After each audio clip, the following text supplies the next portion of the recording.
이미 광고 시간에도 말씀을 드렸습니다만 아마 성도님들 작년 2020년 2월 18일이죠.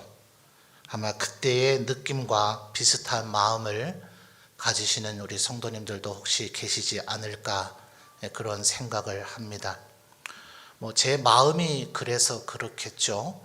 마음이 얼어붙으니 어제 그제 우리 점천 시내를 다니게 되는 상황이 될 때 왠지 다른 날보다 길거리에 사람도 더 적어 보이고 온 도시가 얼어붙어 버린 것 같은, 그냥 제 마음이 그래서 그렇겠죠. 실제 그렇기보다는 아마 우리의 마음이 얼어붙고 위축이 되면 모든 것이 더 그렇게 부정적으로 보일 것입니다. 위드 코로나 시대라 이래서 이제는 완전히 일상이 회복된 듯한 그런 느낌을 우리들이 잠시 가졌었는데, 연일 치솟고 있는 확진자의 수가 지금 며칠째 4,000명이 넘어섰죠. 부정적인 예측은 아마 다음 주간이 되면 5,000명까지 치솟을 수도 있다라는 얘기를 하고 있고, 또 외국에서 남아프리카 공화국 쪽입니까?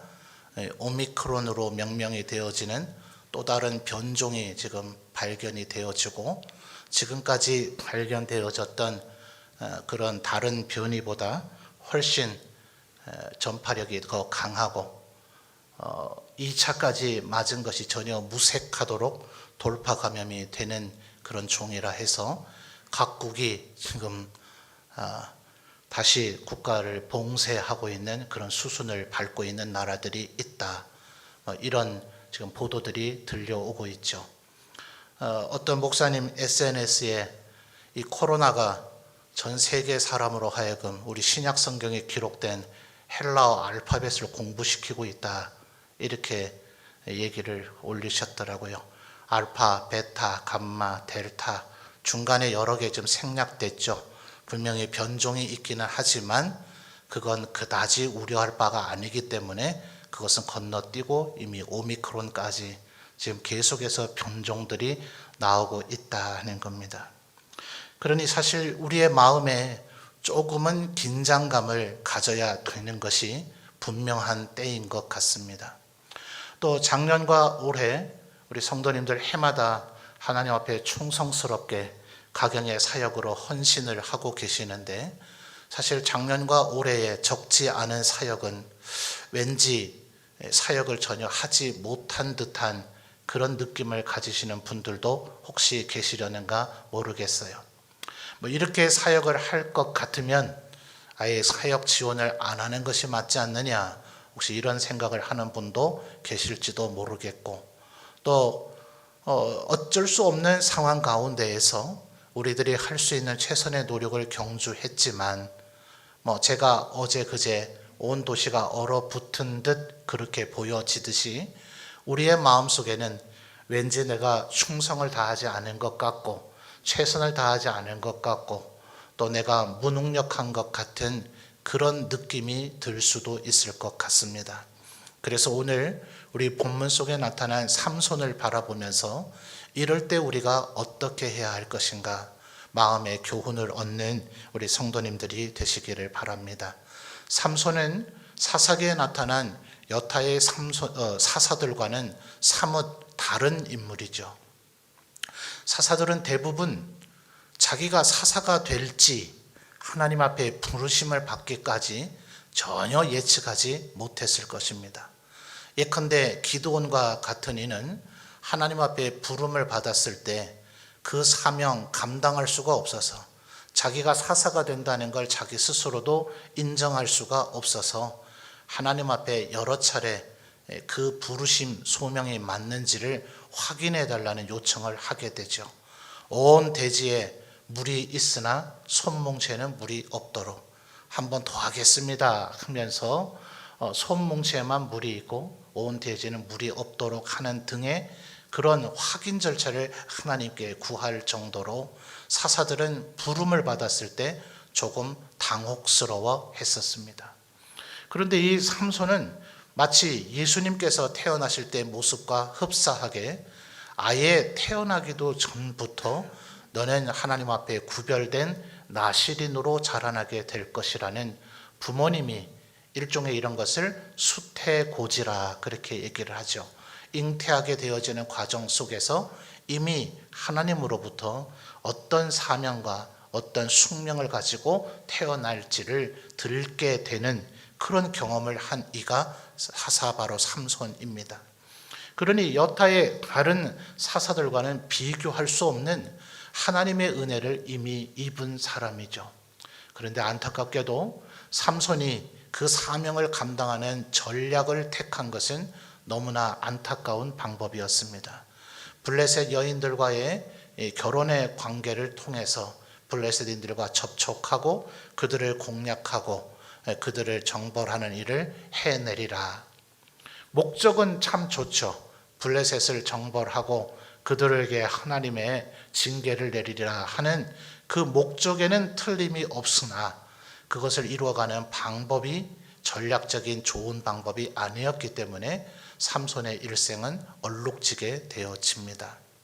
어쩌면 이 부분은 우리의 인생과 사뭇 비슷한 부분이 있다고도 볼 수가 있을 거예요. 바울 사도가 에베소서에서 이야기하는 것처럼 우리 모두는 창세전에 하나님으로부터 선택을 받았습니다. 마치 삼손이 태어나기 전에 하나님 앞에 나실인으로 선택을 받은 것처럼 우리도 창세전에 하나님의 백성으로 선택을 받았으니 감당치 못할 은혜를 이미 우리가 받은 것이죠. 그러나 어떻습니까, 여러분? 소위 우리가 어머니 뱃속에서부터 교회를 다녔다 해서 모태 신앙이라 이렇게 말을 하지만 모태에 있을 때부터 믿음, 신앙이 우리에게 있어졌던 것은 아니죠. 하나님께서 우리에게 믿음을 주셨지만 그 믿음이 나에게서 작동이 되어지고 그 믿음이 역사하여서 내 입으로 마음으로 믿어 의에 이르고 입으로 시인해서 구원에 이르는 그 입의 시인은 아마도 유아 세례를 받은 우리의 자녀들도 장성해서 자신의 인격으로 나의 구주 나의 하나님임을 고백할 때 우리가 입교인으로 세우듯 분명히 우리가 하나님의 백성 되었음을 깨달은 것은 훨씬 그 이후의 시간들이었을 것입니다. 그러니 그 세월 동안 우리들이 어리석은 전략적 행동을 한 일이 왜 없겠어요? 또 내가 하나님의 백성 되었음을 자각하고 하나님께서 나의 하나님이 되셨음을 알고 난 후에라도 예수님을 믿고 영접하고 또 하나님의 백성으로 교회를 출석하며 하나님을 믿으며 신앙생활을 하고 있다 하더라도 삼손과 같이 어쩌면 어리석고 지혜와 명철이 조금 부족한 그런 안타까운 선택을 한 적은 없더냐 하는 것이죠. 삼손은 그 선택의 그런 폭이 얼마나 컸는지 오늘 11절 말씀을 한번 보시면 유다 사람 3,000명이 이 삼손을 포박해서 블레셋인들에게 넘겼습니다. 안타깝게도 삼손은 다른 이들과 함께 동역할 줄을 잘 몰랐어요. 아마 본인의 능력이 너무나 출중했기 때문에 굳이 그렇게 할 필요를 못 느꼈던 것 같아요. 자, 이것이 우리에게 겸손이 꼭 필요한 이유죠. 자기 자신의 능력이 아무리 좋더라도 하나님 앞에 겸손함으로 함께 하나님의 일을 하고자 하지 않으면 독불장군이 되기 쉽고 그러다 보면 지금 11절부터 나타나는 것처럼 유다 사람 3,000명이 블레셋이 삼손에게 입은 피해를 보복하고자 전쟁을 하자고 쳐들어왔으면 대군이 모여서 함께 싸워야 될 거 아닙니까? 그런데 삼손을 포박해서 블레셋인들에게 넘겨주는 것으로 이 사건을 무마하려고 하더라 하는 거예요. 사사기에 나타난 12명의 사사 가운데 이와 같은 취급을 당한 사사는 없죠. 여자 사사였던 드보라도 바락이라고 하는 장수를 기용을 해서 무려 4만 명의 지파에 12지파가 모두 다 모인 것은 아니지만 4만 명의 대군을 모집해서 그것으로 바락을 통해 전쟁을 치러 나갑니다. 기드온 같은 사사도 하나님께서 너희들이 군사의 수가 많아서 이겼다고 착각할까 봐 너희들을 추려서 뽑아서 극소수의 사람으로 내가 하나님의 권능을 보여주겠다 하셨기 때문에 테스트를 통해서 300명으로 줄어든 것뿐이지 처음에 기드온의 요청에 의해서 모인 숫자는 22,000명이나 됐었죠. 22,000명이나 4만 명은 안 되더라도 3,000명이라도 삼손과 함께 싸워야 정상인데 지금 11절부터 나타난 얘기는 어땠다고요? 이 3,000명이 오히려 삼손을 포박하고 결박해서 블레셋인들에게 넘겨주려고 하더라는 거예요. 삼손에게 이까짓 것은 별 문제는 되지 않겠죠. 그래서 블레셋인들에게 갈 수만 있다면 그걸 기회로 내가 블레셋인들을 죽이리라 하는 마음을 먹고 유다인들에게 너희가 나를 죽이지는 않겠다는 것을 맹세하라. 이렇게 해서 포박을 해서 넘겨주는 것만 확인을 하고 삼손이 그것에 순순히 응하게 되어집니다. 그러니 한번 생각을 해보세요. 내 동료, 내 동족, 나와 같은 민족, 나와 동일한 하나님을 믿고 있는 이들에게서 당하는 이런 배신을 당하게 될 때 삼손의 마음이 얼마나 외롭고 쓸쓸하며 또한 무기력함을 느끼게 됐겠는가. 여러분 14절 말씀을 여러분이 한번 읽어봐 주실까요? 이 문제가 이제 해결되기 시작을 합니다. 14절입니다. 시작.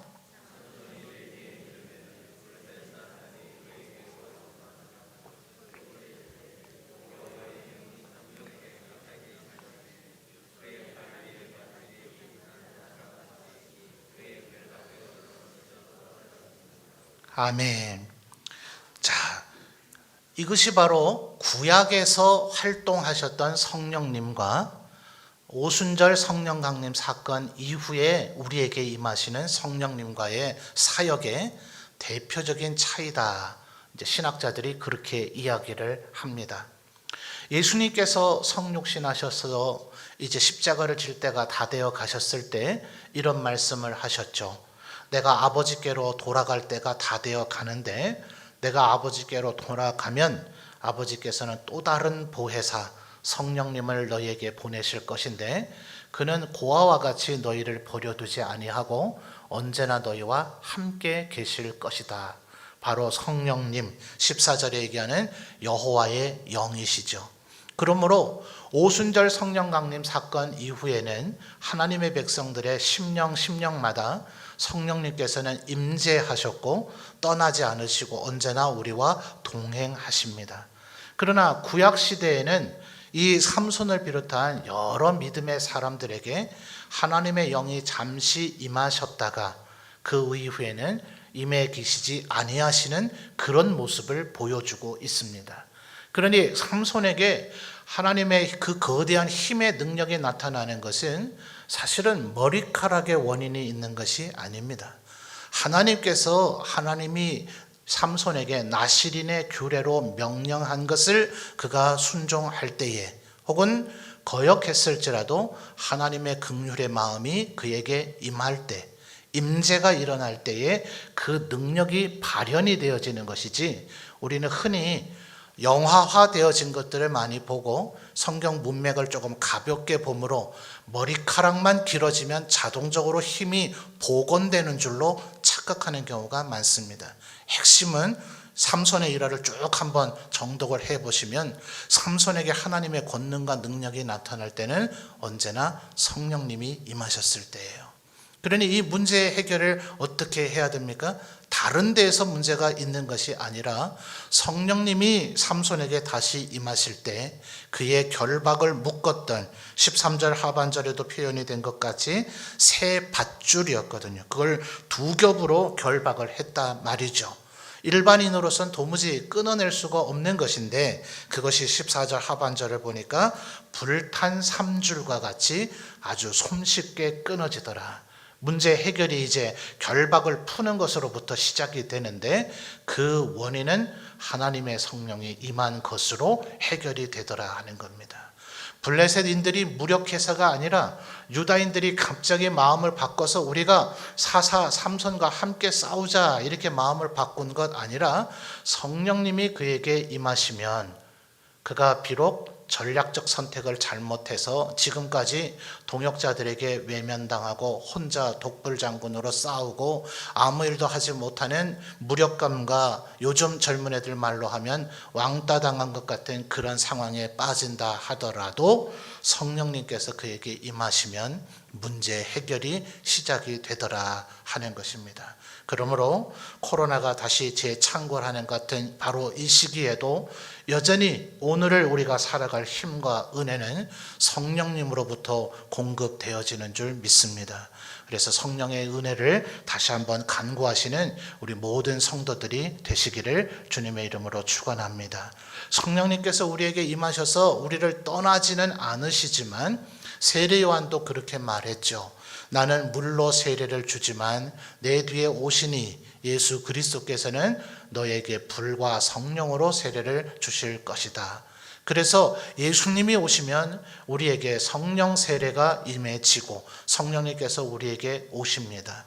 그러나 우리가 하나님의 말씀에 불순종하거나 내 고집대로 살아가고 영적인 게으름이나 경건을 힘쓰지 않으면 성령 충만함이 사라져버려서 마치 에스겔 선지자를 통해서 하나님께서 예언해서 보여주신 바가 있죠. 성전 밑바닥에서부터 샘이 터져서 물이 흐르기 시작해서 불과 얼마의 거리를 지나지 않아서 그 에스겔서에 나타난 길이를 현재 우리의 미터법으로 환산되면 그렇게 급비가 물의 수심이 급격하게 깊어지는 그런 물살의 구조는 없습니다. 얼마나 순식간에 우리의 발목에서부터 무릎, 허리를 거쳐서 우리 목, 물 위에까지, 머리 위에까지 하나님의 은혜가 우리에게 잠기게 되는가를 설명해 주는데 그것은 우리가 어떻게 성령 충만함을 입어야 되는가를 설명해 주는 일종의 상징이기도 합니다. 성령 충만함이 우리에게 이루어지지 않으면 성령 세례를 받았으므로 성령님께서 우리에게 떠나지 않으시지만 마치 발목 정도 차는 물에서 구보를 해보신 적이 있습니까? 평지에서 달리는 것보다는 조금 어렵지만 내가 원하는 방향으로 뛰지 못할 바는 아닙니다. 무릎 정도 되는 물에서 한번 달리기를 시도해 본 적이 있으십니까? 사실은 걷는 정도밖에 속도를 못 내죠. 허리 정도 되는 데서는 어떻습니까? 수영에 능숙하다면 차라리 얕은 물이지만 수영을 하는 게 빠르지 걷는 속도로는 도무지 수영 속도도 따라가지 못할 것이고 목까지 차오르는 물이라면 더군다나 홍수나 장마 때에 내려오는 급류와 같은 물이라면 그 어떤 올림픽 금메달 선수라 하더라도 물살을 거스를 수는 없죠. 그 물살에 따라서 순응하면서 헤쳐나가야 오히려 원하는 방향으로 가거나 아니면 해야 강변가로 나와서 목숨을 건질 수 있을 것이지 그 물살을 거슬렀다가는 급류에 빠져 죽기가 십상입니다. 바로 이것이 성령 충만함을 나타내는 모습이죠. 우리가 내 뜻대로 행하면 끊임없이 우리는 시행착오를 겪게 되고 하나님의 백성인데도 불구하고 사사인데도 불구하고 오히려 괴로움과 고립됨과 외로움과 혹은 무기력함을 느끼게 될 것입니다. 우리의 머리 위까지 차오르는 성령의 충만함으로 오직 성령 하나님께만 내가 순종하며 살겠다는 다짐과 결심이 있을 때 우리에게 지혜와 명철을 더하시고 또 꼼꼼함과 성실함을 가지고 시련과 환난의 어려움들을 헤쳐나갈 수 있는 지혜를 하나님께서 우리에게 주실 때 마치 결박이 불탄 삼줄처럼 풀려나가듯 문제 해결이 시작되어지게 될 것입니다. 자, 이어지는 말씀을 보면 15절부터를 보니까 삼손이 나귀의 새 턱뼈를 그걸 손에 집어들고 1000명을 죽였습니다. 자, 삼손은 이 이전이나 이후에도 블레셋 성의 아예 문짝을, 성문의 문짝입니다. 일반 가정의 문짝이 아니라 성문의 문짝을 떼서 산 위로 끌고 올라간 적도 있죠. 그리고 마지막 죽을 때에 다곤 신전에서 그 신전을 버티고 있는 가장 중앙부 두 기둥을 무너뜨려서 건물 전체를 아예 붕괴시켜서 수많은 블레셋인들을 죽이게 할 때에 모두 다 맨손으로 했었습니다. 그러니까 굳이 이 삼손에게는 손에 어떤 병장계와 같은 도구가 필요하지가 않습니다.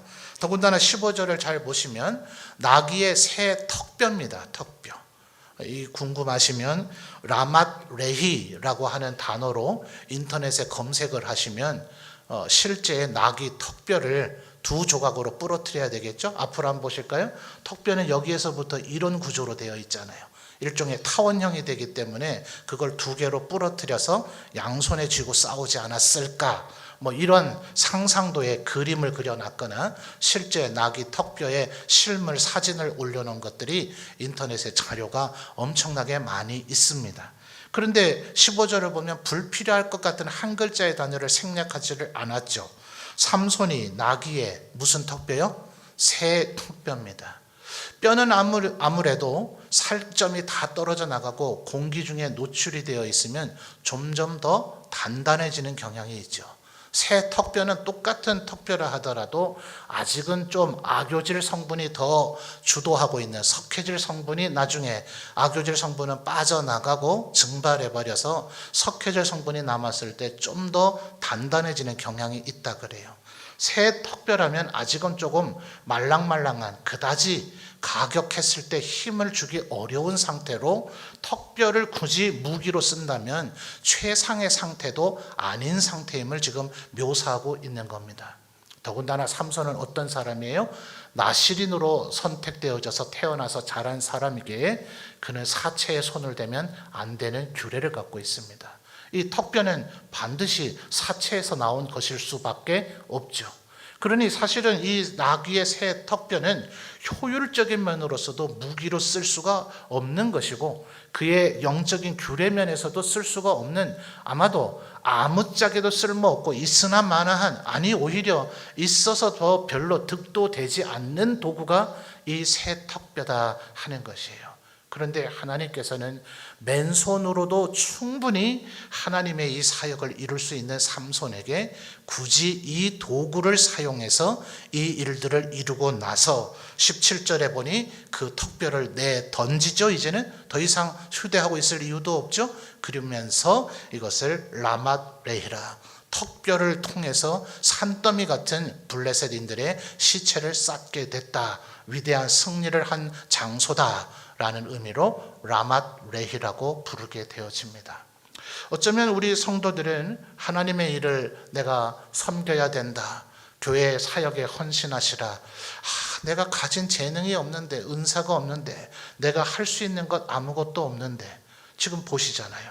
하나님께서 삼손을 통해서 나귀의 새 턱뼈, 말랑말랑해서 별로 쓸모도 없고 그것은 나시린이 손에 잡을 만한 것도 못 되고 블레셋인들이 지금 무장하고 있는 병장기와 비교한다면 아무짝에도 쓸모없을 것 같은 그것을 굳이 삼손의 손에 잡고 그것으로 라맛 레히의 역사를 이루게 하시는 것은 나귀의 새 턱뼈와 같이 아무짝에도 쓸모없는 것이라 할지라도 하나님의 성령에 임한 사람의 손에 잡혀지면 그것이 유용한 도구가 될 수 있다는 것을 보여주시는 겁니다. 여러분, 지난 20세기의 미국의 탁월한 신학자였던 프란시스 셰퍼는 바로 이런 개념을 가지고 모세의 손에 있었던 지팡이를 주제로 이 세상에 작은 사람도 없고 작은 사명도 없다는 위대한 설교문을 남긴 바가 있습니다. 모세의 손에 있었던 그 지팡이, 시편 23편에서도 다윗이 설명하죠. 사망의 음침한 골짜기를 다닐지라도 주의 지팡이, 바로 그 지팡이입니다. 너무나 짧디 짧은 무슨 거창한 나무도 아닙니다. 우리 한국은 양을 치는 문화가 그렇게 발달되어 있지 않으니 양의 손에 있는 이 지팡이가 도대체 어떤 느낌일까? 우리에게 가장 익숙한 것은 옛날 아궁이에 불 떼던 시절의 부지깽이입니다. 대단한 나무로 장만하십니까? 그렇지 않죠? 그냥 땔감 해온 나무들 가운데서 그냥 적당한 거 하나 잡아서 다른 땔감들을 밀어넣는 용도로 쓰면 되죠. 쓰다 보면 불에 끌리고 불에 조금씩 타기 시작해서 점점 길이가 짧아지면 아이고 이 아까운 것 어떡하냐 막 통곡하십니까? 그냥 불 속에 땔감으로 넣어버리고 버리고 말죠. 그리고 또 다른 부지깽이를 택해서 잡으면 그만입니다. 그런 정도의 용도가 지팡이입니다. 얼마나 하찮고 보잘것없고 별로 의미가 없는 겁니까? 잃어버려도 잃어버린지조차 생각하지도 않고 그저 새로운 거 취하면 그뿐인 거의 일회용품에 가까운 것이 지팡이더라 하는 거예요. 그런데 그것이 모세의 손에 쥐어져 있을 때는 그렇게 하찮은 지팡이에 불과했지만 홍해 앞에 섰을 때 하나님께서 너의 지팡이를 홍해 바다 위에 내밀라 할 때는 그 지팡이가 내밀어지면 하나님께서 동풍을 광풍으로 부르셔서 바다를 쳐내서 홍해 가운데 길을 내시더라 하는 거예요. 지금 이 나귀의 턱뼈와 같은 것이죠. 나에게 있는 건 아무것도 없다. 나는 은사가 없다. 재능이 없다. 나는 쓸모가 없다. 나는 대인관계도 원만치 못하다. 삼손처럼 내 동역자들 3,000명이 나를 결박해서 넘겨주지 않으면 다행이다. 괜찮습니다. 성령 하나님이 우리와 함께 하시면 나귀 턱뼈 가지고도 라맛 레히의 역사를 이루실 줄 믿습니다. 그러니 가장 중요한 것은 내가 똑똑하냐, 재능이 있느냐, 은사가 있느냐, 대인관계가 원만하냐, 코로나가 종식되고 우리의 삶이 회복이 되신 평탄한 세월이 됐느냐가 아니라 그 어떤 상황, 그 어떤 시대, 그 어떤 순간일지라도 내가 성령 충만해 있느냐, 이게 가장 핵심 문제더라 하는 거예요. 한번 기억을 잘 더듬어 보세요. 여러분의 삶이 평탄했을 때, 모든 것이 만족스럽고 좋았을 때, 그때 성령 충만하지 않았다면 그때 뭔 일이 제대로 잘 되던가요? 오직 성령 충만함이 우리로 하여금 하나님의 백성답게 살아가게 만들 것이다 하는 것입니다. 그러므로 오늘 나귀의 새 턱뼈를 손에 잡는다 하더라도 주님, 이 보잘것없고 하찮은 아무것도 아닌 것과 같은 이것을 통해서라도, 또 어떤 면에서는 나라고 하는 존재 자체가 바로 나귀의 새 턱뼈와 같은 라맛 레히 같을 수도 있죠. 하나님, 나귀의 새 턱뼈같이 보잘것없는 나를 통해서라도 하나님 위대한 일을 이루어 주옵소서 할 때에 하나님께서 우리를 들어 사용하시고 라맛 레히의 승리의 역사를 우리에게도 허락하여 주실 줄 믿습니다. 그런데 이런 역사를 이루었다 하더라도 그 뒤에 삼손에게 좋은 일만 있는가? 보니 18절을 보니까 그렇지 않죠. 자, 18절을 여러분 다시 한번 읽어봐 주실까요? 시작.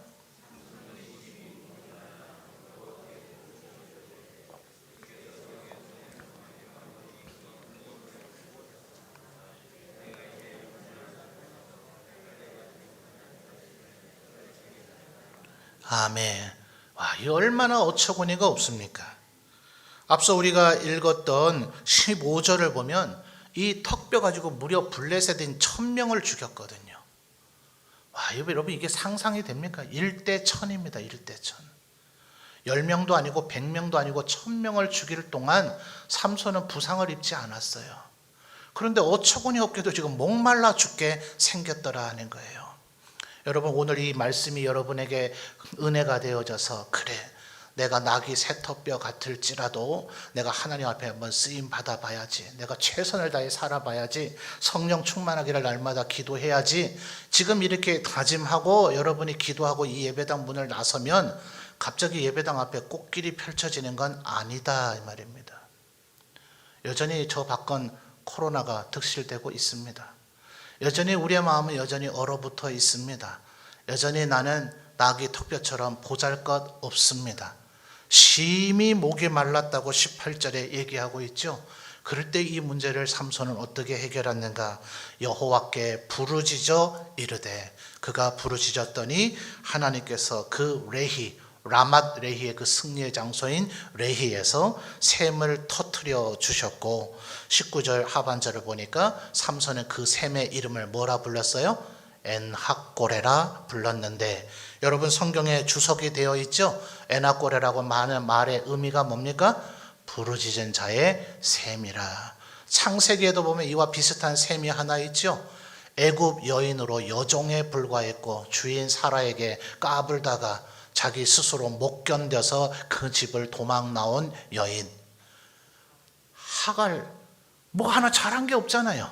애굽 여인이고 여종이고 주인한테 덤볐고 교만하게 굴었고 하나님께 벌 받아야 마땅한데도 불구하고 그 여인이 하나님 앞에 부르짖어 기도할 때에 하나님께서 그의 눈에 샘물을 발견해서 물을 마시고 살게 하시니, 그 여인이 그 샘의 이름을 뭐라 불렀습니까? 부엘라 헤로이라 불렀더라. 근데 기이하게도 하갈과 이스마엘은 그 은혜를 입었는데 나중에 정작 하갈과 이스마엘은 그 샘을 별로 찾지 않고 전혀 그 샘은 아무 상관도 없었던 훨씬 수십 년 지난 후에 태어난 이삭이 부엘라 헤로이 근처에서 거주하며 하나님의 은혜를 사모하더라 하는 창세기의 기록이 또한 있지 않습니까? 바로 이 엔학골에나 부엘라 헤로이나 우리가 하나님 앞에 하나님 내가 라맛 레이처럼 살겠습니다. 보잘것없는 나지만 주님 앞에 들려지면 위대한 역사를 이룰 줄 믿고 코로나 시절이라 할지라도 하나님께서 나를 사용하실 줄 믿고 살겠습니다 할 때에도 여전히 힘들고 어려운 일이 일어날 터이지만 그때마다 하나님 앞에 기도하면 하나님께서는 에나꼬레를 터뜨리셔서 우리를 회복시키고 새 힘을 공급하여 주신더라 하는 것입니다. 오늘 이 삼손의 일화를 마음에 꼭 새기셔서 이 힘들고 어려운 때이지만 핵심은 내가 여호와의 영에 성령 충만하면 이 모든 것은 전혀 문제가 되지 않는다. 내 손에 가진 것 나귀의 새 턱뼈라 할지라도 하나님 손에 붙들린 바 되면 라마느리의 역사를 이룰 수 있다. 힘들고 어려워도 그때마다 부르짖으면 하나님께서는 에나꼬레와 같은 샘을 나에게 허락하실 것이다. 이 믿음 가지고 이 얼어붙은 이 점천 도시를 향해 예배당 문을 활짝 열고 나아가시는 우리 모든 성도들이 되시기를 바랍니다.